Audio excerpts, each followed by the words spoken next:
Welcome my channel Jesus Marvel Ministries Bible Study. నందు ప్రియమైనటువంటి వారలారా, అందరూ బాగున్నారా? అందరూ బాగుండాలని హృదయపూర్వకంగా ప్రార్థన చేస్తూ వస్తుంటున్నాము. మీ అందరికీ శుభాభివందనాలు. ఉదయకాల సంబంధం శ్రేష్టమైనటువంటి వాక్య లేఖన భాగంలోకి మనం వచ్చినట్లయితే ఇర్మియా గ్రంథము 13వ అధ్యాయంలో ఒక భాగాన్ని మనం చూస్తూ వచ్చినప్పుడు దేవుని వాక్యంలో చూడండి, నీవు వెళ్ళి అవిసెనార నడికట్టు కొని నీ నడుముకు దాన్ని కట్టుకొనుము, నీళ్లలో దాన్ని వేయగము. దేవుడు ఒకానొక రోజున ఇర్మియాకు ప్రత్యక్షమై, నీవు వెళ్ళి ఒక నడికట్టు కొనుక్కొని వచ్చి దాన్ని తీసుకొచ్చి నీ నడుము కట్టుకోమని చెప్తా వచ్చాడు. ఎప్పుడు దాన్ని నీళ్ళలో వేయొద్దని చెప్తా వచ్చాడు. కొంతకాలం దాన్ని నీళ్ళకి అంటకుండా జాగ్రత్తగా దాన్ని ఏం చేశాడంటే నడుము కట్టుకున్నాడు. తర్వాత మరలా రెండోసారి ప్రత్యక్షమై దేవుడేం చెప్తా వచ్చాడంటే, ప్రియమైనటువంటి వాళ్ళరా, దాన్ని తీసుకెళ్ళి ఒక యూఫ్రటీస్ నది దగ్గర ఉన్నటువంటి ఆ యొక్క బండ సందుల్లో దాన్ని దాచిపెట్టమని చెప్పాడు. అలాగే దాచిపెట్టిన తర్వాత కొంతకాలమైన తర్వాత మరలా యొక్క ఇర్మియాకు ప్రత్యక్షమై ఆ యూఫ్రటీస్ నది దగ్గర దాచిపెట్టినటువంటి ఆ నడికట్టుని దాన్ని తీసి చూడమంటే అది తీసి చూసినప్పుడు అది ఎంతగానో పాడైపోతూ వచ్చింది. అది ఏమాత్రం బాగోలేదు. అప్పుడు దేవాదేవుడు ఏం చెప్తా వచ్చాడంటే, దేవుని ప్రజలైనటువంటి వారు, యెరూషలేము నివాసులు, యోదావారు గురించి మాట్లాడుతూ ఏమంటున్నాడంటే, యోదావారి గర్వమును యెరూషలేము నివాసుల యొక్క మహాగర్వమును నేను ఎట్లాగైతే ఈ నడికట్టు ఎందుకు పనికిరానిదైపోయిందో, చెడిపోయిందో, ఏ విధంగా అయితే ఈ నడికట్టు పాడైపోతూ వచ్చిందో, అలాగనే వారి గర్వాన్ని బట్టి నేను వారిని నాశనం చేయబోతున్నానని చెప్తా వచ్చున్నాడు. ప్రియమైనటువంటి వారలారా, ఈ రోజున ఇక్కడ ఒక ప్రాముఖ్యమైన విషయం గమనించాలి. ఇర్మియాని మొదట నడుముకి ఒక నడికట్టు కొనుక్కొని నడుము కట్టుకోమన్నప్పుడు ఇర్మియా ఆ నడికట్టు ఎందుకు కట్టుకోవాలి, దానివల్ల మాకు లాభం ఏంటి, దానివల్ల ఏం ప్రయోజనం చేకూర్చబడుతుంది, ఇలాంటివి కట్టుకోవటం వల్ల ఏం ప్రయోజనం ఉంటుంది, ఇలాంటి ప్రశ్నలు ఏమీ తలెత్తలేదు ఇర్మియా జీవితంలో. ఈ రోజున మనం ఏదైనా దేవుడు మనకి ఏదైనా చెప్తే ఒకవేళ ఇలాంటి నడికట్టు కట్టుకోమని ఈ రోజున దేవుడు మనతో ఏదైనా మాట్లాడితే మనం ఏం చేస్తామో తెలుసా? దానివల్ల ఏం ప్రయోజనం ఉంటుంది అని మనుష్య జ్ఞానముతో ఆలోచిస్తాం. దైవికమైన సంగతులను దేవుని ఆత్మ గలవాడికి, దేవుని చేత నడిపించబడుతున్నటువంటి వారికి మాత్రమే దైవికమైన సంగతులు అర్థమవుతూ వస్తాయి.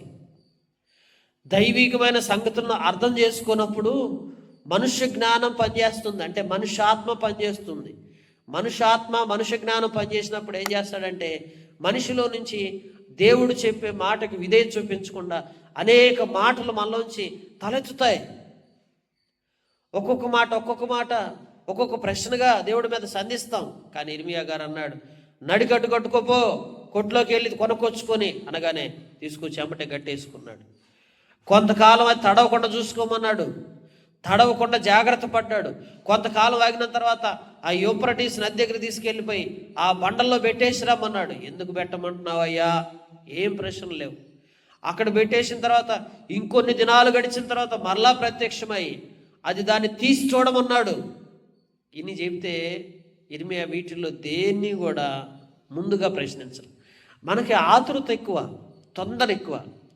దేవుడు ఏదైనా చెప్తే దాంట్లో ఏముందా, ఏం చేయాలనుకుంటున్నాడా, ఏంటా? ఇప్పుడు దేవుడు మనకు ఒక వాగ్దానం ఇచ్చాడు, దేవుడు ఒక మాట ఇచ్చాడు, మనతో మాట్లాడాడు. అది నెరవేర్చడానికి కొంత టైం పట్టవచ్చు. అప్పుడు దాకా నువ్వు కనిపెట్టుకోకుండా జరుగుతుందంటావా, నిజమేనంటావా, ఎంతవరకు కరెక్టు, ఏ విధంగా ముందుకు వెళ్ళాలి అని ఇలాంటి సందేహాత్మకమైనటువంటి మనుషులు ఆలోచనను బట్టి, మనుష్య జ్ఞానాన్ని బట్టి సందేహాత్మకమైనటువంటి బ్రతుకు నీలో ఉంటే దాన్ని సరిదిద్దుకోవాలా. ఏ మనుషుడైతే సందేహం లేకుండా దేవుడు చెప్పినట్టు చేస్తాడో అతడే ఆశీర్వాదానికి వారసుడుగా ఎంచబడతా వస్తాడు. సందేహించువాడు గాలికి రేపబడినటువంటి పొట్టులాగా నశించిపోతాడు. ఉదయకాల సంబంధం ఆలోచించినట్లయితే నీవే ఇర్మియా స్థానంలో ఉన్నావు అనుకో, నువ్వు చేస్తావు అలాగా? నీవే ఇర్మియా ప్రవక్తలాగా దేవుడు నీతో మాట్లాడితే 3 సార్లు ఇలాగ చేయమని చెప్తే నువ్వు చేస్తావా? ఈ నడికట్టుని ఇలా కట్టుకొని ఇలాగ కొంతకాలం తడవకుండా ఉంచుకొని మరలా తీసుకెళ్ళి అక్కడ యూఫ్రటీస్ నది బండ సందుల్లో పెట్టి మరలా దాన్ని ఏమైందో చూసిరమ్మంటే నువ్వు చేస్తావా? నువ్వైతే దాన్ని ఏం చేసేవాడు తెలుసా? తృణప్రాయంగా తీసేసేవాడు. కానీ దేవుడు ఏదైనా ఒక సూచనప్రాయంగా ఒక పనిని మనం జరిగించమని చెప్తా వచ్చినప్పుడు ఆ పని వెనుక ఉన్నటువంటి పరమార్థాన్ని, సత్యాన్ని మనం గ్రహించగలగాలి.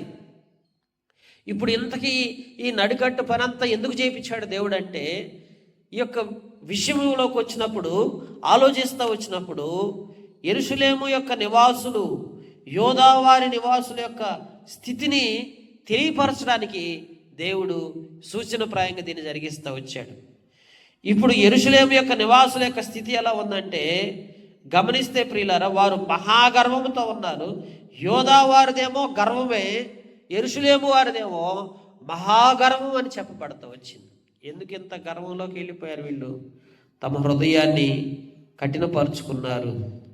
అన్యమైనటువంటి మరి దేవతల తట్టు వారి హృదయాలు తిప్పుకొని, వారి హృదయాలను కఠినపరుచుకొని, పనికిరాని ఆ యొక్క నడుకట్టు వలె వారి జీవితాలు అయిపోతూ వచ్చినాయి. అయితే దేవుడు అంటున్నాడు, కీర్తి స్తోత్ర మహిమలు కలుగుటకై వారు నాకు జనముగా ఉండునట్లు నేను ఇశ్రాయేలు వంశస్థులందరినీ, యోధా వంశస్థులందరినీ నడికట్టు మరి నడుముకు అంటిన రీతిగా నన్ను అట్టి ఉండజేసి తిని. కానీ దేవుడు ఎట్లా చెప్తున్నాడు చూడండి, ఎట్లా ఉండాలనుకున్నాడు వారిని?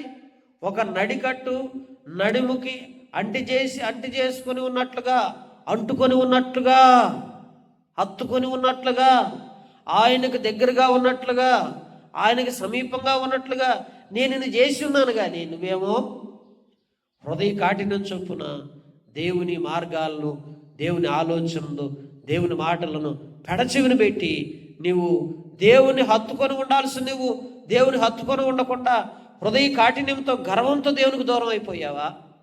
దేవుని వాక్యంలో చెప్పబడుతుంది, మునుపు మీరు నాకు దూరస్తులు, ఇప్పుడు నాకు సమీపస్తులు. ఒకప్పుడు నీవు దేవునికి దూరస్తుడుగా జరిగి వెళ్ళిపోయి దేవుని మాట వినకుండా పాపమును ప్రేమించి, చెడుతనాన్ని ప్రేమించి దేవునికి ఎంతో దూరస్తుడు అయిపోయావు. ఇప్పుడైతే నువ్వు దేవునికి సమీపస్తుడుగా చేయబడతా వచ్చావు. నీవు దేవునితో అంటుకట్టబడటం చాలా చాలా ప్రాముఖ్యం. ఎందుకంటే ద్రాక్షవల్లి నేను, తీగలు మీరు. ఎవడు నాయందు నిలిచి ఉండునో వాడు బహుగా ఫలించును. ఎవడైతే నాకు వేరైపోతాడో, ఎవడైతే నా నుంచి ఆ యొక్క అంటుకట్టబడిన స్థితిలోంచి వేరైపోతాడో అట్టి వాడిని నేను ఏమీ చేయలేను. అంటే ఒక విధంగా చెప్పాలంటే అట్టి వాని జీవితాన్ని ఆశీర్వాదకరంగా మార్చటం దేవునికి కుదరదు. ఎందుకంటే నువ్వు అంటుకట్టబడి ఉంటే, నువ్వు ఆయన ఆనుకొని ఉంటే, నువ్వు ఆయన హత్తుకొని ఉంటే, ఆయనకు నువ్వు సమీపంగా ఉంటే అప్పుడు నీ జీవితంలో ప్రతిదాన్ని ఆయన జరిగించగలుగుతూ వస్తాడు. నువ్వు ఆయనకి దూరంగా జరిగిపోతూ ఆయనతో అంటుకట్టబడాల్సిన నువ్వు అంటుకట్టబడకుండా లోకాశలతోటి, గర్వముతోటి, హృదయ కాఠిన్యంతో నువ్వు దేవునికి సమీపస్తులుగా ఉండాల్సిన నువ్వు దూరంగా వెళ్ళిపోతే ఈ జీవితాన్ని ఎలా ఆశీర్వదిస్తాడు? ఆలోచించండి. ఉదయకాల సంబంధం ప్రియమైనటువంటి వాళ్ళారా, ఎందుకు దేవుడు మనల్ని అడ్డుకట్టే విధంగా ఉంచుకుంటూ వచ్చాడు? కీర్తి స్తోత్ర మహిమలు ఆయనకు కలగాలి. ఆయనకు చెందాల్సిన మహిమ వేరే వాటికి చెందనివ్వడు ఆయన. ఆయనకు కీర్తి రావాలి నీ ద్వారా, ఆయనకు నీ ద్వారా స్తోత్ర గీతాలు పలకాలి నీ నోట. ఆయన నీ నోట స్తుతిని ఉంచాలని కోరుకుంటున్నాడు. ఆయన నీ ద్వారా ఆయనకు మహిమ రావాలని కోరుకుంటున్నాడు. ఆయన నిన్ను ఘనపరచాలని కోరుకుంటున్నాడు, నిన్ను హెచ్చించాలని కోరుకుంటున్నాడు, నిన్ను ఉన్నత స్థితిలో ఉంచాలనుకుంటున్నాడు. అయితే నీవేమనుకుంటున్నావో తెలుసా? పరిశుద్ధ గ్రంథంలో రాయబడిన మాట, ప్రతి సిద్ధి నిండా ద్రాక్షారసంతో నిండి ఉంది అని. ప్రతి సిద్ధిలో ద్రాక్షారసం ఉన్నది కదా. మాకు తెలీదా?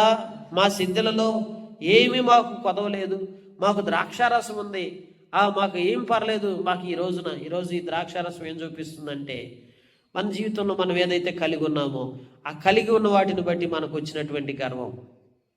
ఈరోజు మన జీవితంలో ఏది నువ్వు కలిగి ఉన్నావో, ఏ సిద్ధి నిండా అయితే ద్రాక్షారసం నింపబడి, ఏ సిద్ధులలో అయితే నూనెతో నింపబడి, ఏదైతే నువ్వు నీ పాత్ర నిండా నింపుకొని ఉన్నావో, ఏదైతే నీ జీవితంలో కలిగి ఉన్నావో, ఆ కలిగి ఉన్నది ఏది ఆయన లేకుండా నీకు కలగలేదు. నీ జీవితంలో నువ్వు నింపుకొని వాటన్నిటిని బట్టి నువ్వు అతిశయిస్తా గర్విస్తా ఉన్నావేమో. దేవుడు అంటున్నాడు, నీ కలిగినటువంటి వాటి అన్నిటి చేత నీకు మత్తు కలగజేస్తాను. ఏ ద్రాక్షారసం అయితే సిద్ధంలో నింపుకున్నావో అదే ద్రాక్షారసం చేత నిన్ను మత్తుడుగా చేసి పడేసి నిన్ను నశింపజేస్తాను అంటున్నాడు. అంటే లోకంలో నీకు ఇచ్చిన సదుపాయాలే, నీకు ఇచ్చిన సౌకర్యాలే, నీకు ఇచ్చినటువంటిది ఏదైతే కలిగి ఉన్నావో వాటిని బట్టి నీ లోపల ఏమాత్రం గర్వం వచ్చినా దాన్నే నీకు నాశనానికి, నీ పతనానికి కారణంగా చేసి నీ జీవితాన్ని నాశింపజేస్తానని చెప్పి దేవుడు హెచ్చరిక తెలియజేస్తున్నాడు ప్రియులారా. కనుక మనం మత్తులుగా చేయబడకూడదండి. మన వ్యక్తిగత జీవితంలో మత్తులుగా అయిపోతాం. ఈ యుగ సంబంధమైన దేవత అవిశ్వాసులైన వారికి గుడ్డితనము కలగజేసింది, అంధత్వం కలగజేసింది. మత్తు అంటే ఏంటండి? మన పరిస్థితి ఏందో మనకు అర్థం కాని పరిస్థితి అయిపోతుంది. అంటే ఇప్పుడు అందుకనే ఈ యొక్క మందుని సేవించినటువంటి వారిని చూస్తే వారు మత్తులుగా ఉండిపోతారు. వారికి ఏం తెలియదు, వారు ఆ మత్తులు ఏం చేస్తారో కూడా తెలియని పరిస్థితుల్లోకి వెళ్ళిపోతారు. అందుకే దయచేసి ఈ లోకంలో ఎవరు కూడా మందుకు బానిసలు కాకండి. మందుకు బానిసలు అయిపోయి మత్తుగా మారిపోయారంటే మీరు మత్తులో ఏం చేస్తారో తెలియని పరిస్థితి. వాస్తవికంగా మత్తు ఇవ్వాల్సింది ఎవరికి మత్తు ఇవ్వాలి? వాస్తవికంగా చూస్తే ఆ మత్తు ఇవ్వాల్సింది ఎవరికంటే ప్రియమైనటువంటి వారులారా, ఎవరైతే పేషెంట్స్గా ఉండి ఆపరేషన్ కొరకు సిద్ధపరచబడుతుంటారు చూసారా, అలాంటి వారికి మత్తిస్తారు. ఎందుకంటే వారికి ఏమీ తెలియకుండా ఉంటే ఆ మత్తులో ఆపరేషన్ చేస్తారు. వారికి ఆ ఆపరేషన్ జరిగినప్పుడు ఆ మత్తులో తెలియకుండానే వారికి ఏం చేస్తారంటే వారికి ఆపరేషన్ చేసేస్తారు. ఎందుకంటే ఆపరేషన్ చేసేటప్పుడు వారికి ఆ మత్తు ఉంటేనే మంచిది కనుక ఆ నొప్పి తెలియకుండా వారికి ఆపరేషన్ చేయటం జరుగుతూ వస్తుంది. కనుక లోకానుసారమైన ఒక మత్తులోకి మానవుడు వెళ్ళిపోయేటువంటి పరిస్థితి ఉండకూడదు. ఈ రోజున ఈ యుగ సంబంధమైనటువంటి దేవత అవిశ్వాసులైనటువంటి వారి యొక్క కనులకు గుడ్డితనము కలగజేసి అంధత్వంలోకి వెళ్ళిపోయి మత్తుకి బానిసలైపోయి, మందుకి బానిసలైపోయి ఒక మత్తులో జీవితాన్ని గడుపుతూ కుటుంబాన్ని పతనావస్థకు దిగజార్చుకుంటున్నటువంటి వారు ఈ దినాల్లో చాలామంది కనిపిస్తున్నారు.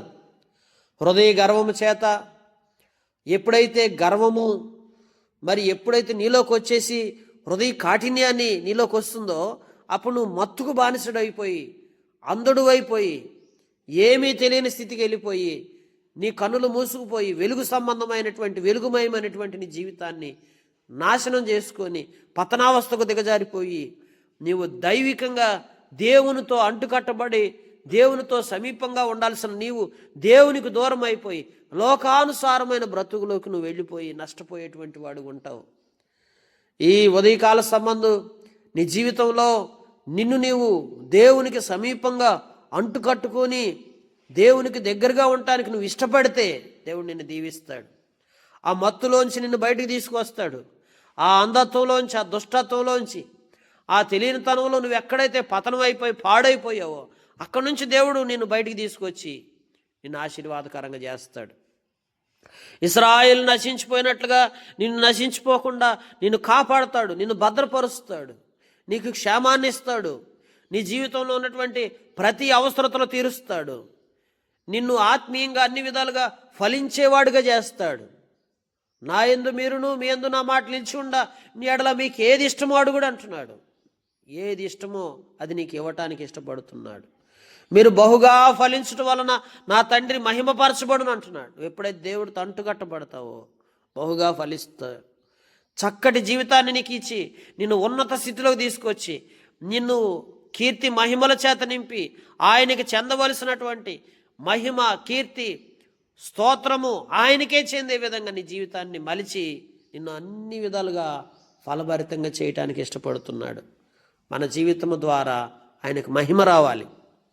నీ జీవితం ద్వారా ఆయనకు మహిమ రావాలి. కనుక నిన్ను అందుకొరకే ఏర్పరచుకున్నాడు. కనుక ఆ స్థితిని నువ్వు గ్రహించుకొని దేవునికి లోబడి అట్టి రీతిగా నువ్వు ఆశీర్వాదకరంగా చేయబడాలని ప్రభు పేరట మనవి చేస్తూ, దేవుడి మాటలు దీవించి మన గ్రహింపులో తీసుకొచ్చి మనకు సహాయం చేసి మనల్ని బలపరచునుగాక.